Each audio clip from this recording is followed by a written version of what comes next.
그 가정 식구들을 볼 때에 비단 우리 젊은 가정이 아니라 연세 높으신 분들 아주 이렇게 우애가 좋고 사랑이 이렇게 넘치는 그런 분들 보면 참 보기 좋다 하는 이야기를 하잖아요. 우리 오늘 박근호 집사님, 권지혜 집사님 가정, 우리 지민이 그리고 우리 수아까지 함께 한 가족이 성경 봉독을 했는데 그냥 보기가 좋았어요. 여러분은 어땠어요? 참 너무나 보기 좋고 어릴 때의 기억은 이게 평생 가는 거거든요. 물론 이제 살짝 부담을 갖고 자리에 설 수 있으나 이렇게 공적인 예배 때에 성경 봉독을 했다라고 하는 거는 평생 기억에 남을 거라 생각이 들어요. 교회에 관한 평생 기억에 남으면 평생 교회를 떠나지 우리 주님을 떠나지 않을 줄로 믿습니다. 그래서 어릴 때 우리 어린 아이들한테 그런 신앙적인 추억을 많이 쌓아주는 것 정말 좋은 일입니다. 그래서 참 너무 보기 좋았고 가끔 저도 이제 설교 원고를 준비합니다만 조금은 좀 버벅거릴 때 있고 그 다음에 더듬을 때 있고 그러는데 우리 지민이 수아는 한 글자 틀리지 아니하고 어쩌면 그렇게 잘했어요. 그렇죠? 너무 잘했죠? 우리 박수 먼저 보내드리겠습니다. 네, 고맙습니다. 제가 드는 생각은 하나님께서 이제 우주 만물을 창조하실 때에 하루하루 6일째 창조하셨잖아요. 맨 마지막 사람을까지 이제 창조하시고 안식을 하셨는데 그럴 때마다 작품을 감상하셨어요. 뭐라고 말씀했습니까? 보기에 좋았더라 이렇게 얘기했어요. 맨 마지막 모든 자연 만물을 창조하시고 사람을 지은 다음에는 거기에 부사를 넣어서 매우 좋았다, 심히 좋았다 얘기했습니다. 오늘 여러분 각기 다 바쁘지 않은 사람이 어디 있겠어요? 또 한 주간 살면서 피곤치 않은 사람이 어디 있겠어요?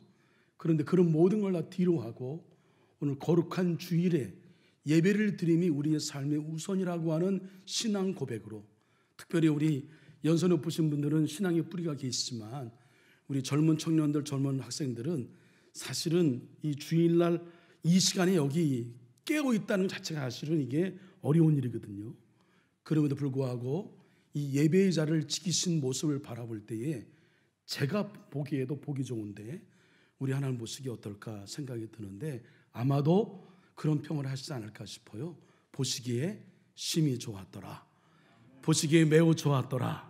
네, 여러분 그렇게 보시기에 매우 좋고 매우 심히 좋은 하나님의 마음의 기쁨이 임하게 하나님 기쁨을 받으시게 되면 하나님이 우리 안에 절대로 그냥 계시지 않습니다. 오늘 우리 모두에게 특별한 은혜를 예비하신 줄로 믿는데 그것은 내 마음을 열고 내 심령을 열고 말씀 앞에 아멘으로 그 말씀을 받아들이고 말씀을 내가 순종하며 내 삶을 조정하며 맞추겠습니다. 그렇게 한 주간 살겠습니다. 그렇게 그 말씀을 내가 수용하고 받아들이는 자에게 하나님의 놀라우신 은혜와 평강의 은총이 여러분 가운데 임하게 될 줄로 믿습니다. 우리 모두 다 대부분 다 세례를 받았어요. 그래서 우리는 세례 문답의 과정을 거쳤지요. 여러분 다시 한번 우리 기억을 떠올리는데 세례 문답에서 가장 기본적인 질문 그것은 뭐냐면 예수님을 나의 구주로 믿는가라고 하는 질문이에요. 좀 더 이제 구체적으로 말씀드리면 예수님을 나의 구주로 확실히 믿는가? 이 질문에 우리가 답을 할 수 있어야 되는 거죠. 세례 문답을 준비하면서 아무리 공부를 많이 하고 십계명을 외우고 사도신경을 외우고 주기도문을 다 외우고 성경 공부를 열심히 했다 하더라도 한쪽에 사순절을 지키는 이 사순절의 원유래를 보면 우리가 부활주일을 앞두고 우리 원력을 따지죠. 부활주일은. 그래서 이번에는 4월 9일인데 부활주일을 이제 기준으로 해서 역순해서 40일 동안 주일을 빼요. 주일은 부활주일을 기념하는 주일이라고 해서 사순절의 기간에 들지 않습니다. 그렇게 역순으로 시작해서 지난 수요일 날 사순절의 시작 성의 수요일, 제의 수요일, 애쉬 웬즈데이 이렇게 명명하고 사순절을 시작을 했단 말이죠. 그래서 이 사순절 기간 동안에 전통 우리 교회에는 뭘 했냐면 세례 교육을 한 거예요. 세례 교육을 하고 부활절 아침에 세례를 주었던 겁니다. 그래서 이것이 이제 쭉 전래되어서 교회에 우리 예수님 십자가 고난을 묵상하고 그 길을 따르는 신앙의 기본을 다시 한번 우리가 뒤돌아보고 또 성찰하고 또 반추하고, 그래서 느슨해져 있던 우리의 신앙을 좀 긴장감을 주는 그런 텐션을 유지하고, 또 너무 긴장되어 있으면 그걸 풀어주는 그런 기간을 삼는 게 이 사순절 기간이죠. 이렇게 우리가 여러분 아무리 40일 동안 철저한 공부를 했다 하더라도 그 마음에 예수를 주로 믿지 못하고 입으로 공중 앞에서 시인하지 못한다면 그에게는 세례를 줄 수가 없는 거예요. 마치 오늘 이제 우리 결혼을 앞둔 우리 신랑 신부, 새 신랑 새 신부가 왔는데, 여러분 결혼 자체가 중요한 게 아니잖아요. 결혼 왜예요? 사랑해야 하는 거예요. 이 사람과 내 이제 앞으로의 생을 동반자로서 서로 의지하고 서로 격려하고 살아야 되겠다고 하는 그 확신이 먼저 있어야 우리 공적인 자리에서 우리 부부예요라고 하나님 앞에 보고를 드리고 사람들 앞에 이제 공증을 얻는 거죠. 요즘에 결혼식 할 때 여러분 뭐 스몰 웨딩에서 주례 없는 결혼식을 하는데 그건 정말 잘못된 겁니다. 여러분 결혼은 신성한 거예요. 신의 축복을 받아야 되는 거예요. 하나님께 보고를 드리는 겁니다. 하나님의 축복이 임하여야 되는 거예요.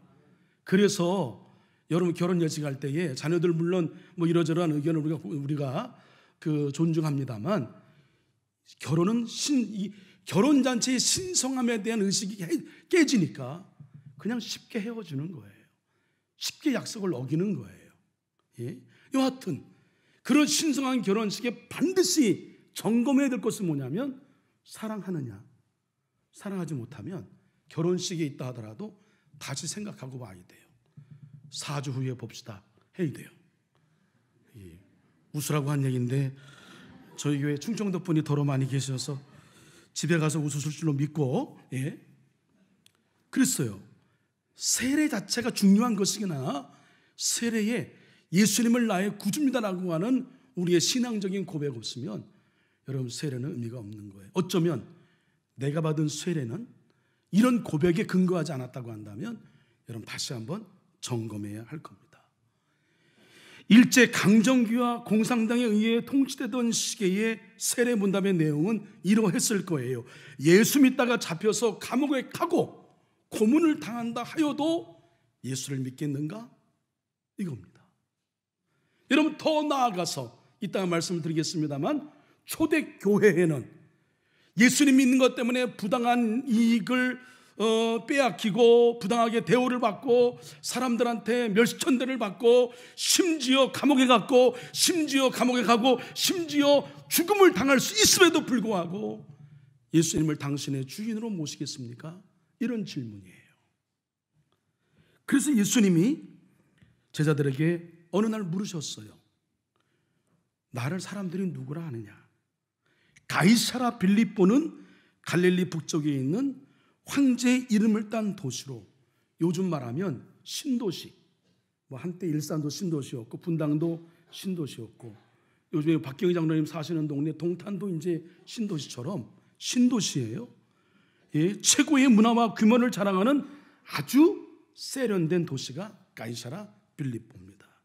이곳에서 주님은 제자들에게 사람들이 나를 누구라냐고 물었어요. 제자들이 얘기하기를 예수님 세례 요한이라고 합니다. 세례 요한이 다시 태어났다고 하는데요. 또 어떤 이는 예수님 이적과 기사를 행하니까, 영적인 신적인 능력을 행하니까 엘리야라고 하던데요. 이렇게 얘기합니다. 그러자 예수님이 더 깊이 물어요. 자, 그러면 너희는 나를 누구라 하느냐? 너는 나를 뭐라고 생각해? 묻는 거예요. 그때 베드로가 여러분 잘 아시는 멋진 신앙 고백을 하죠. 주는 그리스도시요 살아계신 하나님의 아들이시니이다. 우리는 이건 반복하고 반복해야 됩니다. 다 같이 우리 고백합니다. 시작. 주는 그리스도시요 살아계신 하나님의 아들이시니이다. 예수님은 그 말을 듣고 엄청 기쁘셨어요. 감격하셨습니다. 베드로를 칭찬하시죠. 특급 칭찬을 하십니다. 바요나 시몬아, 네가 복이 있도다. 이를 내게 말하게 한 일은 혈육이 아니요 하늘에 계신 내 아버지시니라.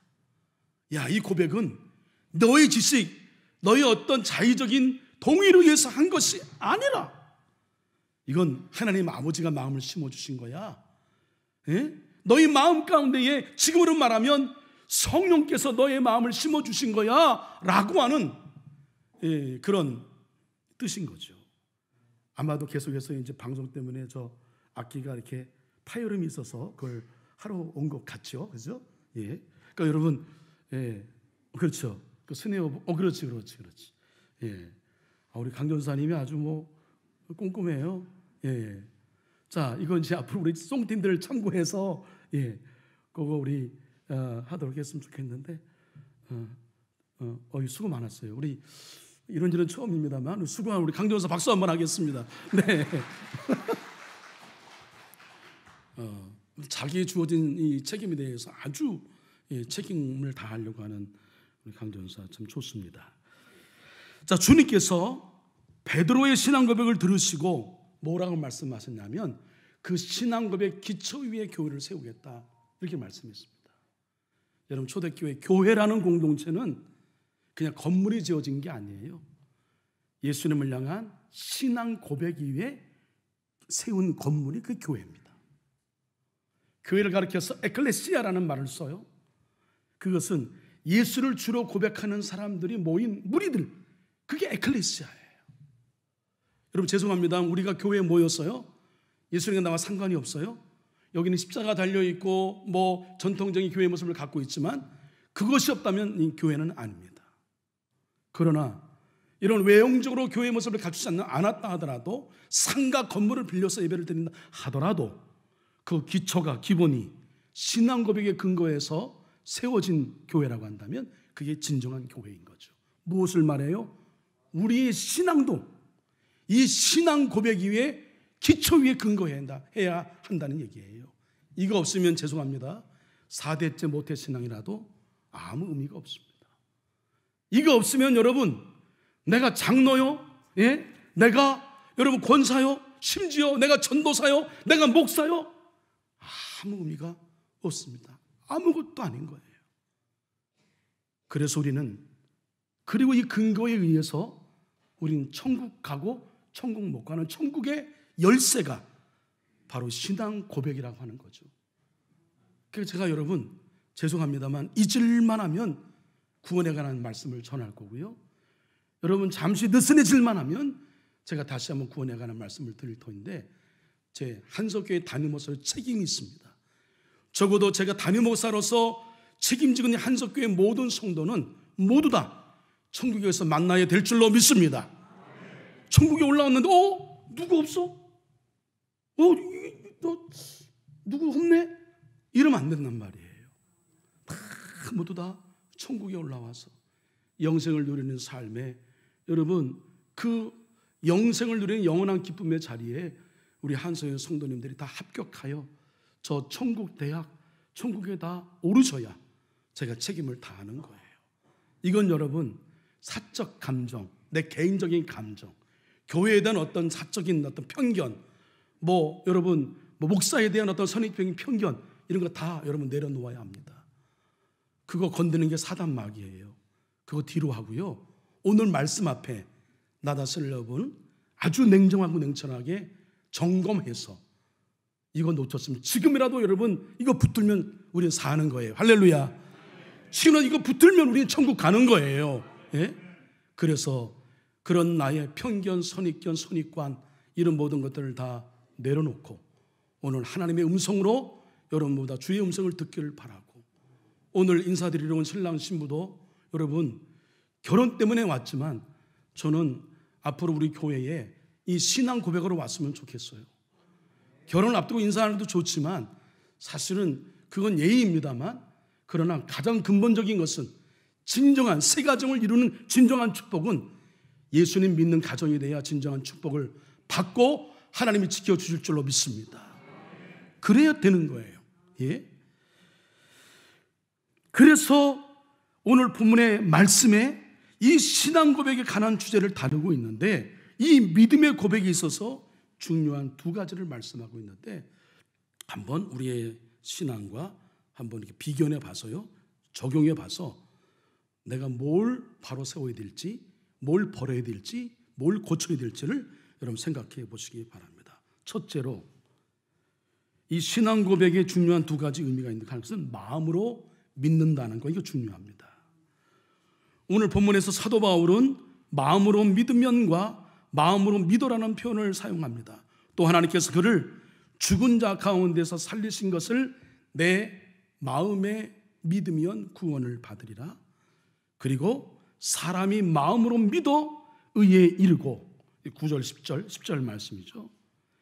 자, 여기서 마음으로 믿는다라고 하는 것이 무엇인지를 생각해 보는데, 여러분 이것을 우리가 이해드리기 위하여 야고보서 말씀에 그 마귀도 사탄도 예수님을 믿는다라고 하는 말씀을 비견해 설명해 드리고자 합니다. 야고보서 2장 19절 말씀에 보면 내가 하나님은 한 분이신 줄을 믿느냐? 잘하는도다. 근데 그 다음 말씀, 귀신들도 믿고 떠드느니라. 예? 귀신들도 믿는다는 것인데, 이 귀신들의 믿음은 구원받지 못하는 믿음, 이거 아니란 말이에요. 다시 말씀드리면 마음에 없는 고백이란 말이에요. 예수님이 갈릴리에서 사역하실 때에 귀신들도 소리칩니다. 나사렛 예수여, 우리가 당신과 무슨 상관이 있나이까? 우리를 멸하러 왔나이까? 나는 당신이 누구인 줄 아노니 하나님의 거룩한 자니이다. 귀신이 먼저 알아봐요, 예수님이 누구인지. 귀신 들린 거라사인은 예수님에 대해 좀 더 자세하게 말하고 있는데, 큰 소리로 부르짖어 이르되 지극히 높으신 하나님의 아들 예수여, 나와 당신이 무슨 상관이 있나이까? 원하건대 하나님 앞에 맹세하고 나를 괴롭히지 마옵소서 하니, 귀신들도 예수님은 하나님의 아들이시고 죽었다가 사흘 만에 살아난 것을 알고 있어요. 그럼에도 여러분, 귀신의 믿음은 구원받지 못하는 믿음이에요. 그 믿음은 마음이 없는 믿음이기 때문에 그렇습니다. 자, 그래서 야고보서는 귀신들도 믿는다고 떠든다고 이렇게 얘기하고 있는데, 그렇다면 마음으로 믿는다는 것, 무엇을 의미하는 것일까요? 제가 정리했습니다. 마음에 있는 믿음이란 예수 그리스도와 그의 사역에 대한 지식을 가지고 있을 뿐만 아니라 그 지식을 통해 내 삶이 변화되는 것. 정말 마음으로 내가 고백해서 예수님이 나의 주인이심을 고백하고, 우리 주님을 내 마음의 중심, 심령의 중심과 내 삶의 중심에 두고 살면 반드시 삶의 변화가 일어나야 정상이라고 하는 거예요. 역으로 말씀드리면 내 삶이 여전히 변화가 없어, 그러면 물어야 돼요. 내 안에 예수님 계시는 거 맞나? 내가 제대로 신앙 고백, 믿음 고백하고 있는 거 맞아? 물어야 됩니다. 마음은 지성과 감정의 자리죠. 마음은 우리의 인격 전체를 관장하는 통제 센터라, 이렇게 보면 됩니다. 이러한 마음에 예수 그리스도를 믿고 모신다는 것은 반드시 그의 삶의 변화를 동반하는 거예요. 그래서 마음으로 믿는다는 말의 의미는 삶의 변화는 이 믿음을 말하는 겁니다. 삶의 변화, 말에 예수님을 마음으로 믿는다의 의미, 이것은 반드시 삶의 변화가 동반되어야 한다. 그 야고보서의 결론이죠. 이렇게 여러분 결론지 않습니까? 영혼 없는 몸이 죽은 것 같이 행함이 없는 믿음은 죽은 것이니라. 믿음에 이때 쓰는 단어가 뭐예요? 진정성. 아유, 나 너 사랑해. 아유, 사랑하는 거 알잖아. 여러분, 영혼 없는 대답 있잖아요. 사랑하면 항상 사랑하는 사람을 살피게 되어 있어요. 그가 뭘 원하는지, 뭘 좋아하는지, 뭘 궁금해하는지, 뭘 불편해하는지 살펴서 항상 그를 먼저 생각하며 그 입장에서 생각하고 행동하는 것.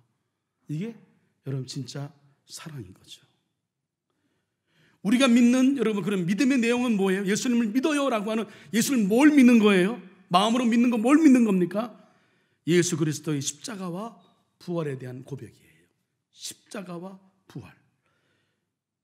구원에 이르는 믿음은 예수를 주로 고백하게 하죠. 즉 나사렛 예수가 이제 나의 주가 되셔서 나를 통치하신다, 나를 다스리신다. 예수님이 하나님 우편에 앉으셔서 우리를 다스린다고 하는 것은 하나님의 권위를 위임받아 온 세상을 다스린 것을 의미하는데, 또한 그 주님이 온 세상을 다스릴 뿐만 아니라 나의 주님이 되신다라고 하는 것을, 나를 다스리고 계신다. 그리고 나는, 예수님이 주인이면 나는 종인 거죠. 그래서 우리는 주 되신 예수님을 귀히 여기고, 그분을 존귀히 여기고, 그분 앞에 경외하는 마음을 갖고 그분을 섬기고, 그리고 내가 귀히 여기는 주인 되신 예수님이 귀하면 예수님 말씀도 귀한 거죠. 그 말씀에 내 삶을 맞추고 조종하고, 때로는 순종하고 때로는 복종하고, 내 뜻 내 생각이 아니야, 받아들이기 어렵지만 주님이 그렇게, 주인 되신 주님이 그렇게 원하신다고 한다면 제가 순종하겠습니다. 이게 여러분 마음으로 믿는 사람의 삶의 내용, 신앙의 내용이라고 하는 거예요. 이렇게 주님께서 온 세상을 통치하시는 주님이 되셨다는 고백은 곧 두렵고 떨림으로 우리의 구원을 이루어 가는 것으로 연결되어야 마땅한 일입니다. 늘 항상 영적인 긴장감이 있어야 돼요. 죄송합니다 여러분, 열심히 주어진 삶에 최선을 다하시는 것에 대해서는 저는 여러분 정말 칭찬해드리고, 그리고 정말 감사한 말씀을 드려요. 그러나 여러분, 저는 담임 목사로서도 권해야 되게 하기 때문에 말씀을 드립니다. 여러분, 일주일에 한 번 여기서 예배드렸다고 내 신앙 다 했다고 착각하지 마십시오. 여러분, 집이 멀다고요? 인정합니다. 죄송합니다. 일주일에 한 번은 교회 나올 수 있어야 하는 거예요. 아무리 멀어도. 중직 되시는 분들은 더한 거죠. 내가 새벽기도 안 해도 아무 일어나지 아니하고 아무 얘기도 목사님 안 한다고 해서 여러분 그냥 넘겨서는 안 될 일이에요. 그거는 철없던 사람에게 해당되는 얘기고, 예수님을 나의 주인으로 모시고 예수님처럼 살기를 바라고, 내가 교회 리더가 되어서 내가 앞길을 내는 사람이라고 한다면, 여러분 그 길을 내는 사람들은 새벽기도 안 하면 불안해서 견디지 못해야 돼요. 못해야 정상입니다. 내가 말씀대로 살지 못하면 내 양심이 나를 견디지 못하게 하는 게 정상인 거예요. 네?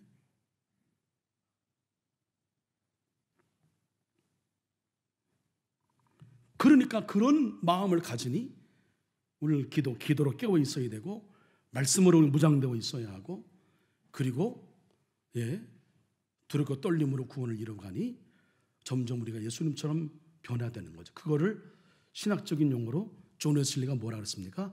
sanctification, 성화. 이걸 넘어서 점점 예수님과 가까이 가는 그 이후의 단계가 뭐예요? 영화, glorification. 예수님과 닮아가는 거죠. 예수님의 인격과 예수님의 마음과 예수님 생각을 나도 그렇게 행하며 사는 거죠. 옛 어른들이 사람은 고쳐 쓰는 게 아니래요. 목회해보고 살아보니까 그 말이 100% 맞더라고요. 사람 변하는 거 어려워요. 그런데 여러분, 주님이 내 안에 계시면, 성령이 나를 역사하시면 변화됩니다. 바뀌어요. 여전히 바뀌지 않았다면 내가 성령님 의지하지 않는 거고, 내 안에 예수님처럼 살고픈 나의 신앙적인 열정이 여러분 식어져 있는 것이기 때문일 거예요. 그래서 물어야 됩니다.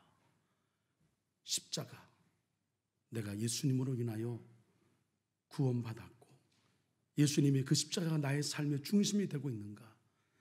십자가를 여러분 귀에 걸고 목에 건다고 하는 것이 아니라 십자가는 예수님이 걸어가신 삶의 상징이에요. 그러니까 할 수만 있으면 내가 져주고, 할 수만 있으면 내가 손해보고, 할 수만 있으면 양보하고, 아멘 할 때까지 해야 되겠네요. 할 수만 있으면 내가 희생하고, 그게 십자가의 길이에요.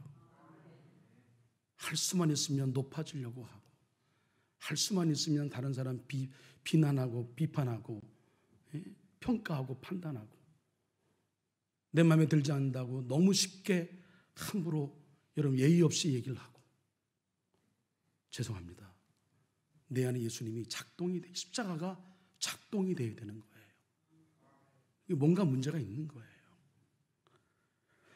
예수님의 부활신앙의 핵심은 죽은 자를 다시 살리시는 하나님을 믿는 것이며, 그 다음 중요해요. 하나님이, 예수님을 다시 살리신 하나님이 생명의 능력을 주시는데, 다시 사는 생명의 능력, 다시 일으키는 그 놀라운 회복의 능력, 이 생명과 회복의 능력, 다시 일으키는 능력, 그것이 오늘 우리의 삶에도 주어진다고 하는 것을 믿는 게, 이게 살아있는 부활신앙이에요. 여러분 안에 있는 삶에 많은 어려움들이 있어요. 예? 그런 모든 것들 부활신앙으로 적용해서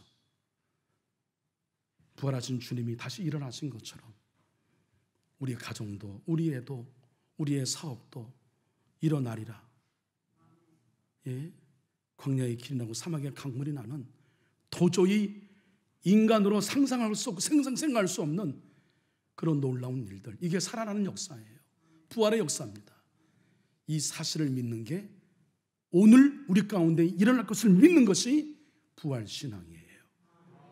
왜 기적이 우리 가운데 여전히 일어나지 않는지 아세요? 지금 여러분 간헐적으로 들었지만 미국의 에즈베리 지역, 에즈베리 대학에는요 엄청난 지금 부흥 역사가 일어나고 있습니다. 거기 학생들이 모여서 이제 예배를 드렸는데 지금 며칠이에요? 제가 알기로는 무슨 20일 가까이 며칠 동안 기도를 계속 하고 있대요. 목사님이 나와서 무슨 설교 부흥이 아니에요. 성령 역사가 일어나고 있는 거예요. 네? 성령 역사가. 우리도 믿으면, 우리도 십자가 신앙과 부활 신앙으로 확실한 기초가 되어 있으면, 그리고 그 마음으로 사모하면 우리 교회에도 성령 역사가, 이런 놀라운 부흥의 역사가 임할 줄로 믿습니다. 문제는 적당히 믿기 때문이에요. 문제는 믿지 않기 때문이에요. 둘째로 사도 바울은 예수님에 대해 마음으로 믿는 차원뿐만 아니라 입으로 시인하는, 고백하는 믿음을 강조합니다. 내가 만일 내 입으로 예수를 주로 시인하며 입으로 시인하여 구원에 이르느니라. 우리가 입으로 예수님을 주라고 시인하고 고백한다는 것 이해하려면 이 초대교회 당시의 종교적, 정치적 상황을 조금 좀 살펴봐야 됩니다. 당시 예수님을 주라고 고백하는 것은 큰 희생이 뒤따랐습니다. 죽을 수도 있었어요. 당시에는 주는 오직 한 사람이에요. 누구예요? 로마 황제예요. 로마 황제 위에 주라고 쓰는 것은 정치적인 반역행위예요. 정치범이에요. 잡아 죽입니다. 어떤 형을 내려도 그건 다 허용이 되는 거예요. 유대교의 입장에서 바라볼 때는 오직 한 분은 누구? 여호와 하나님 한 분이에요. 그런데 다른 존재에 대하여 주라고 칭호를 붙이는 것은 뭐예요? 신성모독이에요. 그래서 바리새인 사두개인이 그토록 예수를 싫어한 거예요. 신성모독했다고. 그들은 그들의 신앙에 어쩌면 철저했다고 봐야죠. 잘못된 길로 갔기 때문에 그런 건데, 눈이 제대로 띄어지 않기 때문에 그런 건데, 예수를 주라고 인정할 수가 없어요. 감히 여호와 하나님의 호칭을 불러 말도 안 되는 거예요. 할 수만 있으면 예수를 어떻게든 끌어내리려고 하고 죽이려고 했던 거죠. 그러니까 여러분, 이 당시에 내가 예수님을 주로 고백하는 것은 목숨을 내놓는 일이에요. 유명한 교부 폴리캅 알잖아요. 연세 드신 마지막 십자가 처형당할 때 지금이라도 늦지 않았다. 예수가 너의 주가 아니라고 그냥 말에 없는 형식으로 그렇게 얘기해라. 그랬더니 그분 말씀이, 그분은 나를 향하여 평생 한 번도 나를 거부한 적 없고 나를 받아준 적이 없는데 내가 어떻게 우리 예수님을 내가 부인하고 거부할 수 있습니까? 예수님은 나의 주님이시다. 그래서 처형당했어요. 죽었습니다. 순교당했습니다. 오늘날도 과거 힌두교권이나 이슬람권에서 예수를 믿는다는 것 때문에 생명을 잃어야 하고 쫓겨나는 경우가 많아요. 우리 형제교회인 저 빠블라다르, 카자흐스탄 빠블라다르 소망교회에도 다 이슬람권 영향을 받은 사람이에요. 근데 그 자녀들이 교회 나오는 것은 쫓겨나는 거예요. 죽음을 의미해요. 지금도 이런 일이 있습니다. 이런 일들은 내가 만일 내 입으로 예수를 주로 시인하며라는 말씀이 무엇을 뜻하는지 잘 가르쳐주고 있는 말이죠. 참 믿음은 예수님의 주되심을, 주님 되심을 마음으로 믿는 것이 아니라 입으로 시인하고 고백하는 것. 주되심을 마음으로 믿는 것뿐만 아니라 입으로 시인하고 고백하는 것. 이것은 내 삶에 어떤 위험이 온다 하더라도, 희생이 강요당한다 하더라도 예수님 때문에 여러분 한평생 섬에 살고 저 산골짜기에 사는 샘푸크 기리스탄 잠복 우리 성도들의 신앙, 지금도 저 북녘 땅에서는 신앙을 이어받아서 드러내지 못하지만 예수님을 나의 구주로 고백하는 믿는 이들이, 지하교회 성도들이 저는 많이 있다고 믿는데, 그런 어떤 희생을 죽음을 강요한다 하더라도 예수님이 나의 주되심을 부인할 수 없는 거고, 그걸 우리는 인정하고 입으로 시인하는 거, 이게 참된 믿음입니다. 사랑하는 한소의 성도 여러분, 우리 인간은 주 예수님에 대한 믿음을 통해 의롭게 되었죠. 그러나 그 믿음이 참되다는 증거는 마음으로만 믿는 것이 아니라 사람들 앞에서 입으로 주님을 시인하고 고백할 때에, 그리고 그분의 뜻이라고 생각되는 것을 기꺼이 순종하는 데 있습니다. 믿음은 의인이란 선물을 얻는 데 필요하다면 입으로 하는 시인과 고백은 그 선물을 받았다는 것을 입증하는 데 필요한 것이죠. 나의 생명과 인격, 그가 가진 모든 것을 희생해도 좋다는 마음으로 그리스도를 고백하지 않으면 그분을 믿는다고 말할 수가 없어요. 여러분, 교회 나오면 다 기쁘고 행복하고 좋아야 되잖아요. 맞아요. 그러나 하나님 나라를 세우는 과정 속에는요, 하나님 나라를 이루기 위해서는 이 사단마귀, 또 세상의 악한 어둠, 악한 영과 싸워 이겨야 되는 수고로움, 헌신, 고뇌, 고통, 때로는 아픔 있어요. 사도 바울이 나와 함께 고난을 받자 얘기하지, 나와 함께 기쁨에 참여하자 얘기하지 않았어요. 신앙이 그런 겁니다.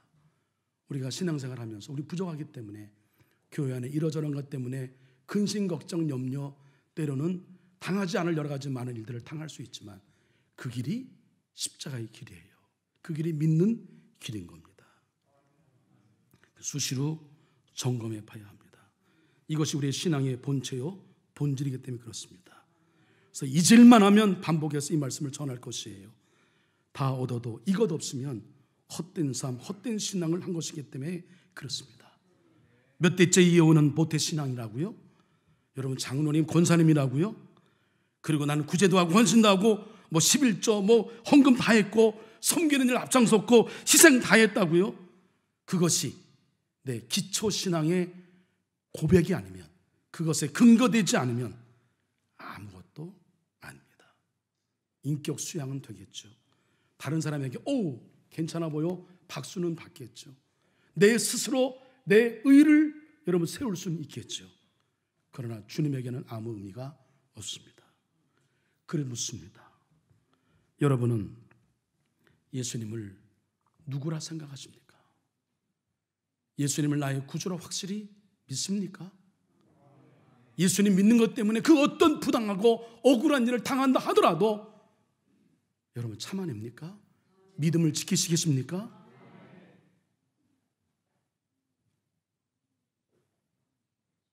지금 나는 예수님을 주인으로 모시고 사는 자로서 입으로 시인하고 삶으로 증명하고 살고 있나요? 여러분 안에서 예수님 향기가 납니까? 예수님 냄새가 나고 있어요? 지금 죽어도 천국 가겠다는 확신이 여러분 가운데 있습니까? 부디 우리 모두 이후에 저 본향 천국에서 모두 만나기를 간절히 소망합니다. 기도하겠습니다.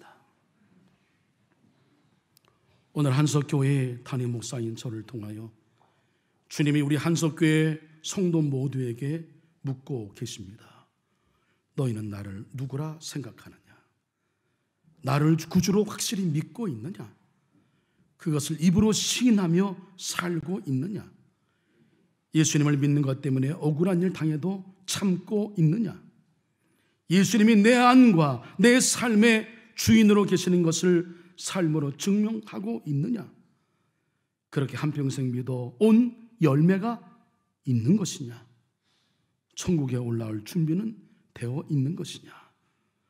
주님의 질문에 겸손히 그러나 담담히 그리고 당당히 고백하는 우리 모두가 되게 하여 주시옵소서. 천국에서 모두 만나게 하여 주시옵소서.